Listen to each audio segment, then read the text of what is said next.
Hello प्यारे बच्चों, कैसे हैं आप लोग। आई होप बहुत अच्छे होंगे और क्लासेस को खूब एंजॉय कर रहे होंगे। जलवायु परिवर्तन का जो भी ज्वलंत टॉपिक है इसे हम पढ़ रहे हैं और इसे जानना बहुत ज़रूरी है, क्योंकि इस समस्या से वर्तमान में जूझ रहा है विश्व का सारा देश, सारे लोग। तो इसे जानना, इसके सल्यूशन ढूंढना और इससे बचने के जो तरीके हैं उसे अपनाना बहुत ज़रूरी है।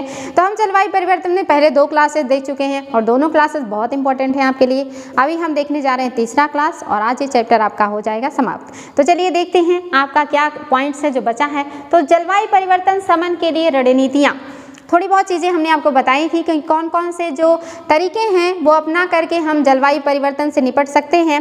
तो इसी में जो रणनीतियाँ हैं जिस पर गौर फरमाया जा रहा है इस समय, या जिस पर लोगों का ध्यान है, या जिसे लोग फॉलो करने का प्रयास कर रहे हैं, इन सारी रणनीतियों को जानना भी ज़रूरी है। तो चलिए देखते हैं कि करके क्या हैं ये रणनीतियाँ। तो पहले है carbon capturing. Carbon capturing, capture means होता है पकड़ना, यानी कि कार्बन को पकड़ना, यानी कि जो इन्वायरमेंट में कार्बन है इसको जो है कैप्चर करके स्टोर किया जाए। कार्बन परिवहन भी होता है, यानी कि कहीं से कार्बन को जो है कैप्चर किया जाए, इन्वायरमेंट से उसको अवशोषित किया जाए, साथ ही कैप्चर करने के बाद जो पाइपलाइन है उसके द्वारा इसका परिवहन करके कहीं पर स्टोर कर दिया जाए। और स्टोरेज के रूप में मैंने आपको थोड़ी बहुत बताया भी था और फिर से सुन लीजिए कि स्टोर करने के बाद हम इसे क्या करेंगे। तो बात हो रही है कि इसे हम कई तरीके से इन्वायरमेंट से कम कर सकते हैं। एक तो तरीका जो है ढूंढा गया है कि वैसे तो समुद्र जो है सबसे ज़्यादा कार्बन का अवशोषण करते हैं, धरती का सबसे ज़्यादा जो कार्बन है इन्होंने ही अवशोषित करके रखा है, और धरती पर सबसे ज़्यादा ऑक्सीजन का सप्लाई भी आपका समुद्र ही करता है। तो इसीलिए ये आपका कार्बन सिंक कहा जाता है। लेकिन हम इसे कृत्रिम विधि द्वारा जो आपका समुद्र है, समुद्र के नितल में, यानी कि जो बिल्कुल नीचे वाला तली है वहाँ पे ले जा करके कार्बन को लिक्विड रूप में कंप्रेस करने के बाद ले जा करके छोड़ दे, यानी कि कार्बन को इतना कंप्रेस कर दे कि वो गैसीय रूप से लिक्विड में आ जाए। जैसे आप देखते हैं एलपीजी जो गैसेस होती हैं ये आपके लिक्विड फॉर्म में होती हैं, और फिर जब हम उसे जलाते हैं तो गैसीय फॉर्म में ऊपर आती हैं, या अगर आप इसे खोल देंगे तो गैस के रूप में इन्वायरमेंट में निर्मुक्त हो जाता है, यानी कि इसे इतना कंप्रेस कर दिया जाता है कि ये लिक्विड फॉर्म में आ जाता है। ऐसे ही कार्बन को बात हो रही है कि इसे इतना कंप्रेस कर दिया जाए कि ये लिक्विड फॉर्म में आ जाए, और फिर इस लिक्विड फॉर्म को समुद्र के अंदर जो भी पाइपलाइंस हो या जिसके भी द्वारा ले जाया जाए और समुद्र की तली में इसको छोड़ दिया जाए। क्योंकि ये लिक्विड होगा और कंप्रेस्ड करने के बाद ये भारी हो जाएगा, और भारी होने के बाद ये जल की सतह पर नहीं आएगा, क्योंकि जल की सतह पर वही तैरती हैं चीज़ें जो हल्की होती हैं, जिनका पृष्ठ तनाव जल से कम होता है। अगर पृष्ठ तनाव अधिक है और वो वेटेड है तो ये जल की सतह पर नहीं आएंगे, यानी कि समुद्र में जो तली है उसी में घुल जाएंगे, उसी में पड़े रहेंगे। वहाँ के जीव जंतु और वनस्पतियों के द्वारा ये अवशोषित कर लिए जाएंगे या उपयोग कर लिए जाएंगे।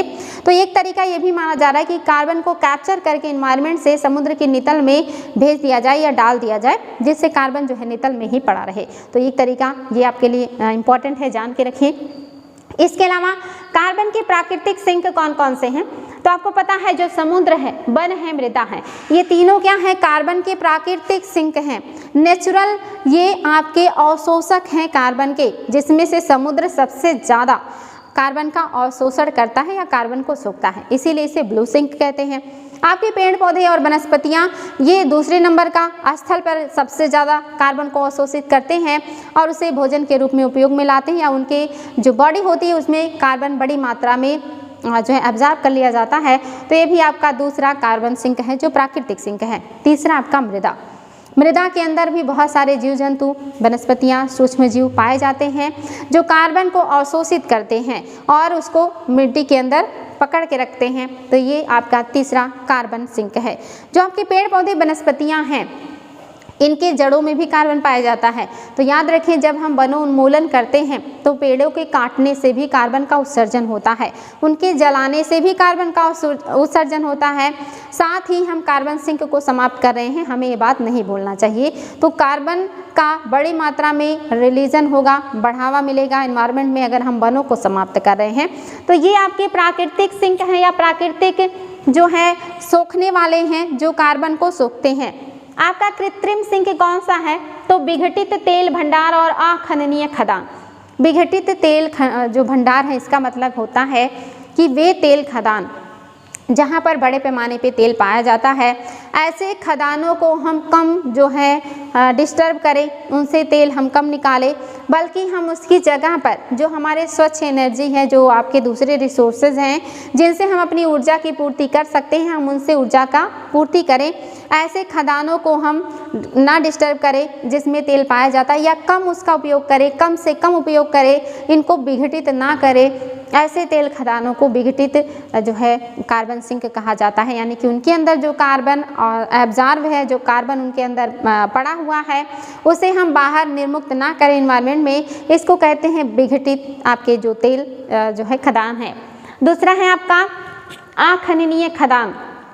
खदानों से कोयला वगैरह निकाला जाता है और यहाँ से जो खुदाई की जाती है, ये आप जानते हैं बड़े पैमाने पर खुदाई किया जाता है, क्योंकि जो कोयला होता है ये काफ़ी क्षेत्र में फैला होता है, तो इसके लिए ज़्यादातर क्षैतिज और ऊर्ध्वाधर दोनों खुदाई होती है। क्षैतिज खुदाई क्षेत्र विस्तार में बढ़ावा देता है और ऊर्ध्वाधर जो होता है गहराई में किया जाता है। तो जो आपके खनन होते हैं इसमें आप देखेंगे कि जो कोयला निकालने के लिए हम बड़े पैमाने पे जब खुदाई करते हैं तो उससे कार्बन, मीथेन, सल्फर सभी गैसों का जो है एक तरीके से कि एनवायरनमेंट में मौजूदगी बढ़ती है, खास करके कार्बन का और मीथेन का। तो यहाँ पे जो है बात किया जा रहा है कि हम ऐसे खदानों को भी डिस्टर्ब ना करें, या जो खुदाई करें उसे कीप या कुआं पद्धति द्वारा या बहुत सकरी खुदाई करके जो आपका कोयला है उसे निकालें। ज़्यादा जो है चौड़ी खुदाई ना करें, या इसे भी हम जैसे मतलब पड़ा हुआ है मिट्टी में इसको रहने दें, इसका उपयोग ज़्यादा ना करें, कम करें या धीरे धीरे बंद कर दें। तो इससे भी आपका जो कार्बन है ये एनवायरनमेंट में नहीं आएगा और ये भी आपका क्या करेगा, कृत्रिम सिंक का काम करता है। या इंसान इस तरह से खुदाई करे कि ये ज़्यादा डिस्टर्ब ना हो, इनके अंदर जो गैसें हैं वो उसमें पैक्ड रहे, एनवायरनमेंट में ना आए। जैसे आप जानते हैं जहाँ से हम पेट्रोल डीजल निकालते हैं उसकी तली या ये सतह पर वहाँ पे प्राकृतिक गैस भी बड़े पैमाने पे पाया जाता है। तो जब हम ड्रिलिंग करते हैं मिट्टी के अंदर या ज़मीन के अंदर, तो सबसे पहले हम वहाँ जो प्राकृतिक गैस पाया जाता है उसको निकालते हैं। उसके बाद हम उस कच्चे तेल या क्रूड ऑयल को निकालते हैं और निकालने के बाद उसे फिल्टर करते हैं, जिससे पेट्रोल, डीजल, केरोसिन और गैस्ट्रॉल अलग अलग हो जाता है। और फिर हम उसे उपयोग करते हैं, उसको हम रिफाइनरी में ले जा करके सबको अलग करते हैं। तो इस पद्धति से भी बहुत ज़्यादा गैसें रिलीज होती हैं, बहुत ही हानिकारक होता है। इसी तरह से कोयले के अंदर भी बहुत सारे गैस पाए जाते हैं। कोयला खदानों से मीथेन बड़े पैमाने पे निकलते हैं, क्योंकि जो कोयला होता है ये वनस्पतियों के सड़ने, गलने या धीरे धीरे कंप्रेस होने से होता है। साथ ही पेट्रोलियम का भी यही हाल है, ये बहुत लंबे समय पर जीव जंतु और वनस्पतियों के सड़ने गलने से लिक्विड फॉर्म में आता है। तो इनमें नेचुरली प्राकृतिक गैस पाए जाते हैं, मीथेन वगैरह बड़े पैमाने पर पाए जाते हैं। तो जब हम इन खदानों को खोदेंगे या इन खदानों से मिट्टी को हटाएंगे तो ये सारे गैसेज जो उनके साथ मौजूद हैं ये सब इन्वायरमेंट में आ जाते हैं और ये ग्लोबल वार्मिंग बढ़ाते हैं या ग्रीन हाउस इफेक्ट को बढ़ाने में अपना योगदान देते हैं। तो ये सारे क्या है, कृत्रिम सिंक हैं, अवशोषक हैं कार्बन के, इन्हें डिस्टर्ब ना करें तो ये कहीं ना कहीं हमारे लिए फायदेमंद होगा। इसके अलावा कार्बन संग्रहण। कार्बन संग्रहण क्या है?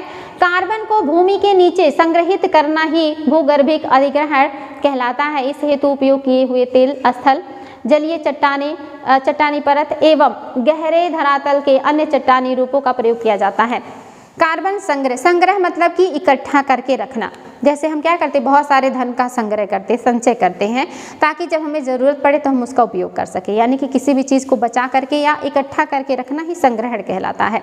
तो जो इन्वायरमेंट से हम कार्बन को कैप्चर करेंगे, जैसे हम उसे समुद्र में ड्रिलिंग करके या समुद्र के जल में नीचे ले जा करके छोड़ देंगे, ऐसे ही हम इसे जो है बहुत गहरी ड्रिलिंग करने के बाद कार्बन को ले जा करके मिट्टी के नीचे, ज़मीन के नीचे या धरती के बहुत अंदर ले जा करके कई किलोमीटर या किलोमीटर अंदर ले जाने के बाद इस कार्बन को हम ले जा मिट्टी में अगर डाल दें या ज़मीन में डाल दें तो वहाँ जो खोखले सतहें हैं, जो खोखले चट्टानें हैं, उनकी जो छिद्र हैं उसमें कार्बन क्या होगा, अंदर जा कर के जो है एक तरीके से कहिए कि बंद हो जाएगा। और ऊपर से हम जो ड्रिलिंग किया हुआ इलाका है उसे अगर पैक्ड कर दें तो कार्बन बड़े पैमाने पे धरती के अंदर ही पैक होकर के या बंद होकर के रह जाएगा।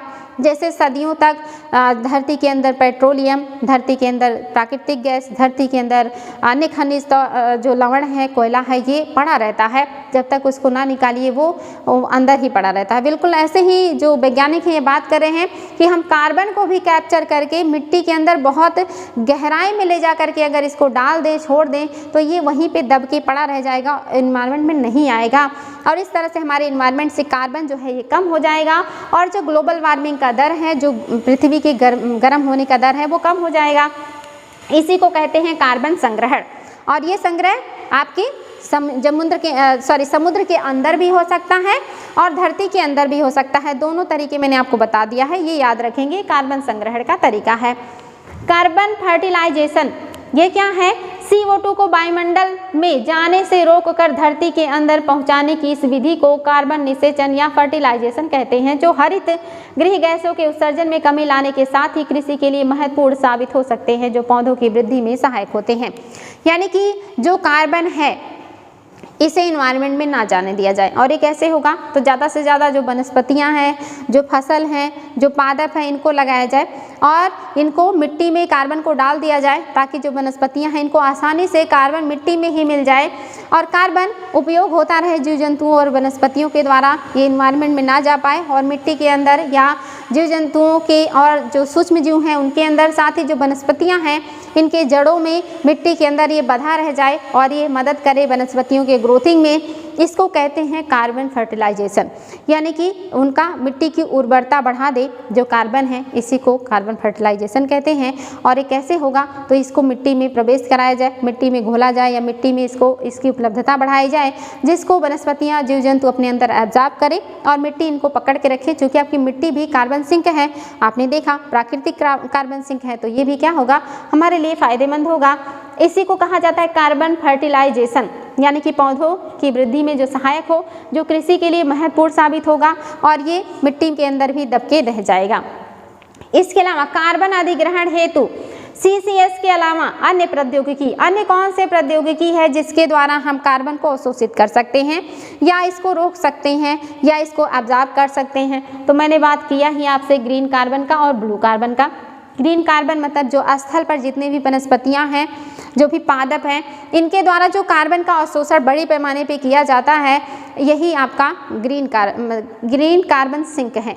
अगर हम धरती पर बड़े पैमाने पे वनस्पतियाँ और पेड़ पौधे लगा दें और ये ज़्यादा से ज़्यादा जो इन्वायरमेंट में कार्बन है उसको अवशोषित कर लें, अवशोषित करने के बाद उसे भोजन के रूप में अपनी बॉडी में एब्जॉर्ब कर लें, तो ये क्या हो जाएंगे? ये आपके ग्रीन कार्बन सिंक कहलाएंगे और इन्हीं को बढ़ाने की ज़रूरत है। दूसरा आपके ब्लू कार्बन सिंक या जो ब्लू कार्बन है, यानी कि जो आपके समुद्रों में वनस्पतियां हैं, जो पादप हैं, ये सबसे ज़्यादा या कहिए कि 70% से भी ज़्यादा कार्बन का अवशोषण करते हैं। और अगर इनके संरक्षण पर ध्यान दिया जाए या इनके ग्रोथ में, इनकी वृद्धि में ध्यान दिया जाए, तो ज़्यादा से ज़्यादा जो कार्बन है ये क्या हो जाएंगे? ब्लू कार्बन के रूप में तब्दील हो जाएंगे और समुद्र के अंदर ही ये रह जाएंगे या उसमें ये बंध जाएंगे। तो इस तरह से भी हम क्या करेंगे? ये सारे जो तरीके हैं कार्बन को एब्जॉर्ब करने का। इसके अलावा आपका क्या है? Carbon credit. कार्बन क्रेडिट क्या है? UNFCCC के अंतर्गत क्योटो प्रोटोकॉल के तहत एनेक्स में शामिल विकसित औद्योगिक देशों को हरित गृह गैसों के उत्सर्जन में 2012 तक कमी लाते हुए उसमें 1990 के स्तर से 5.2% की कमी जो है लाना था। यानी कि जो आपके क्योटो प्रोटोकॉल के तहत मैंने बताया था एनेक्स 1 देश और एनेक्स 2 देश और साथ ही नॉन एनेक्स देश। एनेक्स 1 में वे विकसित कंट्रीज आते हैं जो बहुत ज़्यादा डेवलपिंग हो चुके हैं या जिन्होंने औद्योगिक क्रांति अपने यहाँ 1990 के दशक में किया था।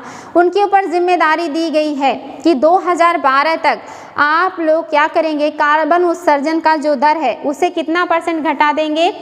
90 के दशक से लगभग 5.2% जो है कमी लाएंगे कार्बन उत्सर्जन में। और ये कैसे संभव होगा? क्योंकि जो औद्योगिक क्रांति की वो किया था विकसित देशों ने, जो कार्बन और बाकी गैसों को इन्वायरमेंट में इतना ज़्यादा निर्मुक्त किए, रिलीज़ किए, जिसकी वजह से ग्लोबल वार्मिंग हुआ, उसके लिए जिम्मेदार हैं जो विकसित कंट्रीज़ हैं ये।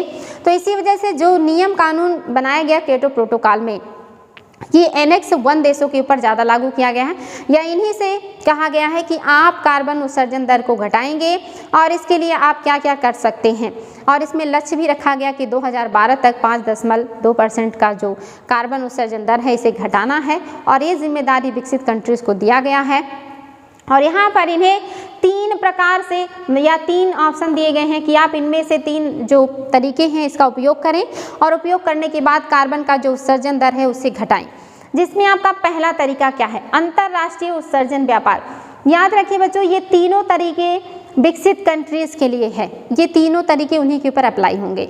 जिसमें पहला तरीका है अंतर्राष्ट्रीय उत्सर्जन व्यापार, यानी कि अंतर्राष्ट्रीय स्तर पर जो भी कार्बन का उत्सर्जन हो रहा है इसको कम करें। और ये कैसे होगा, तो यहाँ पे जैसे मान लीजिए किसी देश को या जो देश हैं उनको कहा गया कि आप 100 टन से ज़्यादा कार्बन उत्सर्जन नहीं कर सकते। अगर 100 टन से ज़्यादा कार्बन उत्सर्जन करते हैं तो ये आपके लिए एक तरीके से कहेंगे कि नुकसानदेह है, या आपके ऊपर प्रतिबंध लगाए जाएंगे या शुल्क लगाए जाएंगे या आपको इसके लिए पनिशमेंट मिलेगा। तो इसीलिए क्या किया जाता है कि जो विकसित कंट्रीज़ हैं, मान लीजिए अमेरिका है, बड़ा कंट्री है, ज़्यादा उद्योग धंधे हैं और इन्होंने 100 टन से ज़्यादा कार्बन उत्सर्जन कर लिया, मान लीजिए 120 टन कार्बन इन्होंने उत्सर्जन कर लिया। और वहीं फ्रांस, ब्रिटेन या जर्मनी जैसे जो छोटे डेवलपिंग कंट्री हैं इन्होंने अपने यहाँ 80 टन ही जो है कार्बन उत्सर्जन किया, यानी कि 20 टन कार्बन उत्सर्जन का जो मानक था उससे कम किया और 20 टन अपना कार्बन बचा लिया। तो अमेरिका क्या करेंगे, इनके लिए एक अंतर्राष्ट्रीय जो है बनाया गया है व्यापार का मंच, वहाँ पे जा करके ये अपने कार्बन को खरीद और बेच सकते हैं। यानी कि अमेरिका वहाँ से या ब्रिटेन से जिसके पास जो है कम कार्बन उत्सर्जन करने की वजह से कार्बन बचा था 20 टन, उससे वो कार्बन खरीद लेगा और फिर इस तरह से बैलेंस हो जाएगा। दोनों देश मिला करके 100 टन कार्बन उत्सर्जन का जो एक पैमाना है ये पूरा कर लेंगे। ये फायदा क्या है, तो आपको पता है कि अगर इस तरह के प्रतिबंध ना लगाए जाए तो विश्व के सारे देश जितना चाहे कार्बन उत्सर्जन करेंगे, जो ग्लोबल वार्मिंग बढ़ाएगा। और अगर इस तरह के मानक निर्धारित किए जाएंगे तो कहीं ना कहीं देश जो है वो सब दबाव में रहेंगे और मिला जुला करके जो मानक बनाया गया है उसके ऊपर नहीं जाएंगे। इस तरह से आपने देखा कि कार्बन व्यापार के द्वारा कितना फ़ायदा है। एक कंट्री अगर वो मानक पार कर देता है कभी, ये हमेशा उसको जो है इजाज़त नहीं रहेगा कि आप जितनी बार चाहें पार करें, वो खुद नहीं पार करना चाहेगा। क्योंकि अगर उसे ऐसा कोई कंट्री नहीं मिला जिसके पास कार्बन बचा हुआ है तो उसके लिए प्रॉब्लम हो जाएगी, तो वो भी कोशिश करेगा कि एक्स्ट्रा जो कार्बन उत्सर्जन है वो ना हो, या उसे ऐसे देश को ढूंढने में दिक्कत भी तो होगी जिसने कार्बन उत्सर्जन ना किया हो ज़्यादा और उसने अपना कार्बन बचाया हो। तो ये प्रोसेस अपने आप में काफ़ी जो है दिक्कत वाला है। और दूसरा, जो कार्बन बचाते हैं ऐसे देश जब अपना कार्बन बेचते हैं तो ये बहुत महंगी कीमत पे बेचते हैं और जिस देश को खरीदना पड़ता है उसको बहुत ज़्यादा पैसा खर्च करना पड़ता है या इन्वेस्ट करना पड़ता है कार्बन खरीदने में। तो कोई भी देश नहीं चाहेगा कि वो एक्स्ट्रा कार्बन उत्सर्जन करके इतना महंगे रेट पे कार्बन खरीदे। और जो देश छोटे हैं वो हमेशा चाहेंगे कि वो अपने मानक से कम उत्सर्जन करे, कार्बन बचाएं और बेच करके अच्छा पैसा कमाएं। तो इस तरह से जो एक मानक है वो बना रहता है और कहीं ना कहीं जो कार्बन का उत्सर्जन दर है ये कंट्रोल होता है। तो इसी को कहते हैं व्यापार, यानी कि ये दो विकसित देशों के बीच में व्यापार होता है, या कहिए कि विकसित देश आपस में व्यापार करते हैं। अगर बाई चांस किसी देश ने कार्बन उत्सर्जन ज़्यादा कर लिया है तो ऐसे देश को ढूंढेगा जिसने कार्बन उत्सर्जन कम किया हो, या मार्केट में जाएगा और वहाँ पर ढूंढेगा कि कौन है जो कार्बन बेच रहा है। तो वहाँ से कार्बन खरीदने बेचने का काम होता है। एक निश्चित मानक के बाहर कोई जा नहीं सकता है और ये मानक अंतर्राष्ट्रीय स्तर पर निर्धारित किया जाता है, इसके लिए कोई संगठन नहीं बनाया गया है। तो ये पहला तरीका है कार्बन को मेंटेन रखने का। दूसरा है स्वच्छ विकास तंत्र, इसको कहते हैं क्लीन डेवलपमेंट मैकेनिज्म। और ये तरीका कौन अपनाएगा, तो जितने भी विकासशील या अल्प विकसित देश हैं ये जब कोई प्रोजेक्ट लाएंगे स्वच्छ प्रौद्योगिकी का, यानी कि सौर ऊर्जा पर आधारित, पवन ऊर्जा पर आधारित, जल विद्युत ऊर्जा पर आधारित, ज्वारीय विद्युत ऊर्जा पर आधारित, इस तरह के जो है प्रोजेक्ट जो कार्बन उत्सर्जन ना करे बल्कि इन्वायरमेंट में जो प्रदूषक गैसें हैं इनकी मात्रा को बढ़ाने में योगदान ना दे, तो इसे हम कहते हैं स्वच्छ प्रौद्योगिकी। तो ऐसी प्रौद्योगिकी अगर कोई विकासशील और अल्प विकसित देश अपने यहाँ ला रहे हैं तो उसमें जो विकसित कंट्रीज़ हैं वो इन्वेस्टमेंट करें, चाहे वो पैसे के रूप में या प्रौद्योगिकी के रूप में। जैसे मान लीजिए जो भारत है इसने सोलर प्रोजेक्ट लॉन्च किया है कि मैं 1 लाख मेगावाट विद्युत उत्पादन करूंगा सूर्य से, यानी कि सूर्य के प्रकाश से। तो ऐसे में कोई भी विकसित कंट्री अगर इसमें इन्वेस्ट करते हैं पैसे के रूप में या प्रौद्योगिकी के रूप में और मदद करते हैं हमें हमारे प्रोजेक्ट को पूरा करने में, तो उन्हें कार्बन क्रेडिट मिलेगा या उन्हें जो है एक तरीके से कहिए छूट मिलेगा कि आपने इतना कार्बन उत्सर्जन कम करवाया है किसी देश की मदद करके, तो आप इतना कार्बन उत्सर्जन कर सकते हैं या आपको इतने कार्बन का फ़ायदा मिल रहा है। तो ये दूसरा तरीका क्या है, स्वच्छ विकास तंत्र, यानी कि ग्रीन डेवलपमेंट मैकेनिज्म में इन्वेस्ट करें। और ये इन्वेस्टमेंट मोस्टली कहाँ होगा, विकासशील और अल्प विकसित देशों में। कौन करेगा, विकसित कंट्रीज़ के लोग करेंगे। वहाँ पे ऐसे प्रोजेक्ट, ऐसे प्रौद्योगिकी ले आएंगे जिससे कार्बन उत्सर्जन का जो दर है वो एनवायरनमेंट में बहुत कम हो जाए। तीसरा है संयुक्त क्रियान्वयन, 2 लोग मिल करके काम करें, यानी कि संयुक्त क्रियान्वयन कौन करते हैं, जब 2 पैरेलल लोग होते हैं तो मिलजुल के काम करते हैं। तो ये विकसित कंट्री आपस में करेंगे। मान लीजिए किसी कंट्री के पास प्रौद्योगिकी बहुत अच्छी है, जैसे अमेरिका प्रौद्योगिकी में बहुत आगे है। विकासशीलों में बात करेंगे तो चाइना अभी प्रौद्योगिकी में बहुत आगे हो गया है। तो जो मान लीजिए कि अमेरिका है, उसने ऐसे बहुत सारी प्रौद्योगिकी डेवलप कर ली है जिससे कि आपके जो ग्रीन हाउस इफेक्ट हैं ये कम हो सकते हैं, या स्वच्छ ऊर्जा का उत्सर्जन या कहिए कि उत्पादन बड़े पैमाने पे हो सकता है। तो जो अन्य विकसित कंट्री हैं, अमेरिका जब उनको मदद करेगा उनके यहाँ स्वच्छ प्रौद्योगिकी लाने में, टेक्नोलॉजी देके या पैसा दे करके, तो ऐसी प्रौद्योगिकी जहाँ 2 विकसित कंट्री आपस में मिल करके कार्बन उत्सर्जन के दर को कम करने का प्रयास करें या स्वच्छ प्रौद्योगिकी डेवलप करने का काम करें 2 विकसित कंट्री आपस में मिल के, तो इसे कहते हैं संयुक्त क्रियान्वयन। तो ये 3 तरीके बताए गए हैं विकसित कंट्रीज़ को कि आप ये 3 तरीका अपना करके विश्व में कार्बन उत्सर्जन दर को घटा सकते हैं, कम कर सकते हैं। और इनमें से अगर कोई भी तरीका कोई देश अपनाता है तो उसे कार्बन क्रेडिट मिलेगा या उसे कार्बन में छूट मिलेगा कि वो और कार्बन उत्सर्जन कर सकता है। जिस दर में वो मदद करके घटाएगा उसी दर में उसे छूट मिलेगी। और इस तरह से जो विकसित कंट्रीज़ हैं उनके ऊपर ये तरीके जो है अपनाने के लिए बाध्यकारी किया गया है क्योटो प्रोटोकॉल से। और क्योटो प्रोटोकॉल आपको पता है कार्बन उत्सर्जन के दर को कम करने के लिए ही किया गया है। तो क्योटो प्रोटोकॉल अपने आप में काफ़ी इम्पॉर्टेंट है। कार्बन ट्रेडिंग, कार्बन ट्रेडिंग मतलब कार्बन का खरीद और बिक्री। इसमें क्या होता है, कार्बन क्रेडिट की खरीद एवं बिक्री ही कार्बन ट्रेडिंग कहलाता है। यानी कि जो कार्बन का क्रेडिट मिला हुआ है देशों को, वो जब उसको आपस में खरीदते बेचते हैं, किसी का ज़्यादा हो और किसी का कम हो, तो आपस में जो लेन देन करते हैं, खरीद बिक्री करते हैं, इसी को कार्बन ट्रेडिंग कहते हैं। यह अर्थव्यवस्था के अंदर और अंतर्राष्ट्रीय कारोबार के रूप में भी हो सकता है। संयुक्त राष्ट्र एनवायरमेंटल प्रोटेक्शन एजेंसी ने 1970 के दशक में सबसे पहले कार्बन ट्रेडिंग थ्योरी दी थी। यानी कि कार्बन ट्रेडिंग थ्योरी आई कब है, 1970 के दशक में। दिया किसने है, संयुक्त राष्ट्र एनवायरमेंटल प्रोटेक्शन एजेंसी ने ये थ्योरी लेकर के आई कि आप कार्बन ट्रेडिंग कर सकते हैं, यानी कि खरीद बिक्री करके कार्बन की मात्रा को घटा सकते हैं। इसके अलावा कार्बन टैक्स के द्वारा भी कार्बन उत्सर्जन को घटाया जाता है। और कार्बन टैक्स एक शुल्क है जो कि हरित गृह गैसों के प्रदूषण पर लगता है। कार्बन टैक्स UNFCCC के उपभाग 4A-14 में वर्णित है। जलवायु परिवर्तन से संबंधित 2 प्रमुख प्रकार से कार्बन करारोपण प्रचलित है। यानी कि जलवायु परिवर्तन से संबंधित 2 तरीके हैं जो आप कार्बन टैक्स लगा सकते हैं। पहला तरीका है आपका कि जीवाश्म ईंधनों के उपभोग पर कर, जो उन ईंधनों की कार्बन धारण क्षमता पर आधारित है। यानी कि वे जो है उद्योग धंधे या जो आपके कहिए कि मोटर गाड़ी हैं, वो जितनी मात्रा में कार्बन का उत्सर्जन करेंगे उतनी ही मात्रा में उनके ऊपर कार्बन टैक्स लगेगा। यानी कि अगर कोई पेट्रोल जलाता है, कार्बन का उत्सर्जन कम हो रहा है तो उसके ऊपर कम टैक्स, कोई डीजल का उपयोग करके कार्बन उत्सर्जन ज़्यादा कर रहा है तो उसके ऊपर ज़्यादा कार्बन टैक्स। तो जितना ज़्यादा वो कार्बन उत्सर्जन करने वाले जीवाश्म ईंधनों का उपयोग करेंगे उस क्वालिटी के आधार पर कार्बन टैक्स लगाए जाएंगे।